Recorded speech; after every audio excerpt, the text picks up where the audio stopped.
Social media থেকে কিংবা সাধারণ মানুষ থেকে ডিটাচ রেখে তাদের কাছে আমাদের বার্তা পৌঁছানোর জায়গাটি থেকে আমাদেরকে থামিয়ে রেখে কারা ফায়দা লুটতে চায়, কারা আমাদেরকে মানুষের কাছে অ্যা অ্যা তথ্যগুলো প্রচারের যে মাধ্যম সোশ্যাল মিডিয়া মাধ্যম বর্তমান সময়ে সেটি থেকে দূরে সরে রেখে কারা ফায়দা লুটতে চায় এটা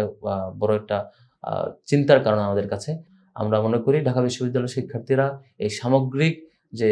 আ তৎপরতা সাইবার ওয়ার্ল্ড এ যে পরিমাণ আক্রমণ এবং হচ্ছে আমাদেরকে ভিকটিম করা হচ্ছে প্রার্থীদেরকে, এ ব্যাপারে ঢাকা বিশ্ববিদ্যালয়ের শিক্ষার্থীরা সঠিক বিবেচনা করবে এবং বিবেচনার মধ্য দিয়ে আগামীকাল ৯ তারিখ তাদের ডাকসুতে অংশগ্রহণের মধ্য দিয়ে ডাকসু নির্বাচনে তাদের স্বতঃস্ফূর্ত অংশগ্রহণ করার মধ্য দিয়ে যারা ডাকসুকে বানচাল করতে চায়, যারা ডাকসুতে একটা অস্থিতিশীল পরিবেশ তৈরি করতে চায় তাদেরকে সঠিক জবাব দিবে। আমরা আমাদের জায়গা থেকে বিশ্ববিদ্যালয়ের সকল শিক্ষার্থীকে আহ্বান করব, কোন পরিস্থিতি কোনো চক্রের পরিকল্পিত অস্থিতিশীল পরিবেশ তৈরি করা কিংবা অন্য কোনো ক্রাইসিস তৈরি করার মাধ্যমে যাতে অ্যা অ্যা এই অ্যা আ যাতে আমরা আগ্রহ হারিয়ে না ফেলি